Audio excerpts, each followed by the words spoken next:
বন্ধুরা, welcome back to my channel. আবারও একটা ব্লগ নিয়ে চলে এসেছি। আর ব্যাকগ্রাউন্ড দেখে হয়তো বুঝতেই পারছো যে আমি কোথায় আছি। হ্যাঁ, গতকালকে এলাম বাড়িতে, মানে শ্যামনগরে আসছি। এখানে এখন থাকবো কদিন।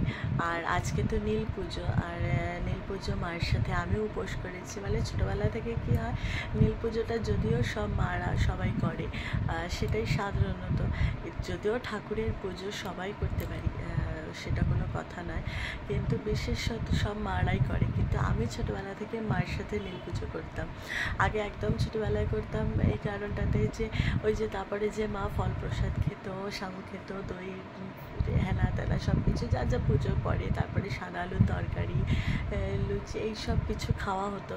তো সেই সবের খাবারের এতে একটা দিন আমার খুব ভালো লাগতো। তো ওই সব কারণে মায়ের সাথে ওগুলো সব খাবো, জল ঢালা হয়ে গেলে তো খুব মজা লাগতো, তো আমিও করতাম।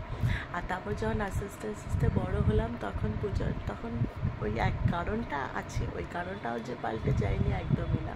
তার সাথে আরেকটা কারণ হয়েছে, যেহেতু আমিও শিবের মাথায় জল ঢালি বা শিবকে পুজো করি, উপোস করি, আমি শিবরাত্রি করি, তো নীল পুজো তো নীলের শিবের মাথায় জল ঢালা হলো।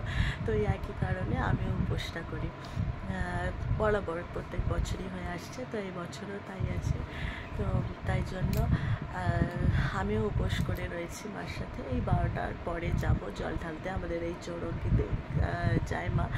তো তাই জন্য আজকে নীল পুজো। তো চলো ব্লগটাকে এখান থেকেই শুরু করছি। সারাটা দিন কেমন হয়, কি করি না করি, সবটা তোমাদের সাথে শেয়ার করব। আর কি, চলো একটু পরে স্নান টান করে রেডি হব। তো আমি একদম রেডি হয়ে গেছি, দেখতে পাচ্ছ। আর শাড়ি পরলাম না, এই সালোয়ারটা ছিল, তো এটাই পরলাম।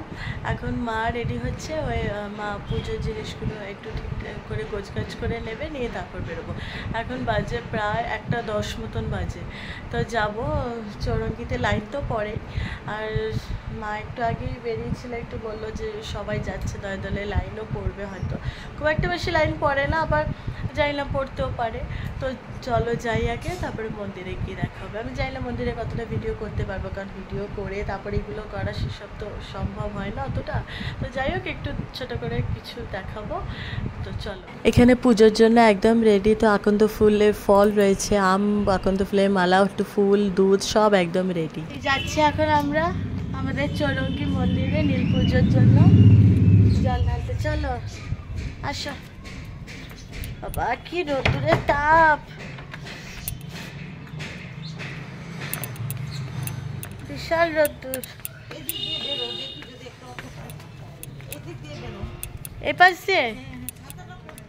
হ্যাঁ, ছাতা খুলবো, আসো।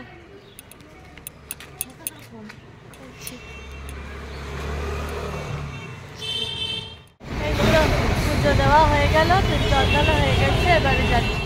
তো খুব সুন্দর করেই পুজো দিলাম, জল ঢালা হলো, লাইনও পড়েছিল। আর আমাদের চৌরঙ্গির ভেতরে তো একদমই ক্যামেরা কিছু অ্যালাউ নেই। তো এখন যাচ্ছি রিক্সা করে, প্রচণ্ড রৌদ্রের তাপ, আসার সময় টোটো করে আসতে হলো। এই ম্যাঙ্গো পান্নার শরবত গরমের সময় যে কি রিলিফ দেয়, দারুণ, অসাধারণ। ফল প্রসাদ মিষ্টি খেলাম, এবার মা আবার আছে গরম গরম লুচি, সাদা আলুর তরকারি, তো সেটাই খাবো এখন। দুপুরে এখনো লাঞ্চ হয়নি, এখন বাজে 2:45 মতন। তো যাই আগে লাঞ্চটা সেরে নিই, খুব খিদে পেয়ে গেছে। সন্ধ্যেবেলা একটু যাচ্ছি চৌরঙ্গি আমাদের কালীবাড়িতে, নীল পুজো, ওখানে মা বাতি দেবে, নীলের ঘরে বাতি দিতে সন্ধ্যেবেলা। আর একটু হেঁটে আসি। তো ওখানে নীলের এখন আর বাতি দিতে দেয় না, এমনি ধূপকাঠি, মন্দির মোমবাতি থাকলে সেগুলো দিয়ে আসতে হয়। তো করে একটু হেঁটে এখন এই দোকানে এসছে, মা একটু ক্লিপ কিনবে। তো এই দোকান থেকেই আমরা কিনি, এই রূপ লাবণ্য ফিডার রোডের একদম হেঁটে। তো মা ওই জন্য ক্লিপ দেখছে, সেই ক্লিপ কিনে তারপরে যাব বাড়িতে, একটুখানি হয়তো জেঠির বাড়িতে যাব, গিয়ে তারপরে বাড়ি চলে যাবো। ভালো আছে দুটো কালার। গেছিলাম মিয়ামারতে পয়লা বৈশাখ উপলক্ষে এই যে আবল তাবলের কেক, আর আরেকটা আছে পয়লা বৈশাখ উপলক্ষে স্পেশাল কেক, সেটা কিনে নিই। তো এই আবল তাবলের কেক আর তার সাথে ক্যালেন্ডার, মানে ক্যালেন্ডারটা এত ভালো লেগেছে, মানে। আর মিয়ামারের সাথে তো আমার সম্পর্ক মানে আর কি বলবো, কিছু বলারই নেই, একদম রোজকারই। তো দুটো ক্যালেন্ডার, একটা মাকে দিয়েছে, তারপরে আবার একটা আমাকে দিয়েছে। ক্যালেন্ডারটা দারুণ লেগেছে আবল তাবলের।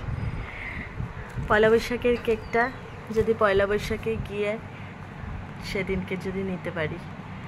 আবল তাবলের কেকটা বেশ সুন্দর। এই কাশি জিনিসটা একদম কমে না, তো যাই হোক ওই জন্য ভয়েস ওভার দিচ্ছে। এবার রাত্রিবেলা আমি আর মা রয়েছি, ওরাও বেরিয়ে গেল বাবার শুভ মিলে। হালকা পাতলাই ডিনার করলাম, একটু লুচি আর মিষ্টি খেলাম দুজনে মিলে। তো ব্লগটাকে এইটুকুই রাখছি, ভালো লাগলে লাইক কমেন্ট করো, সাবস্ক্রাইব করো। Tata, good night.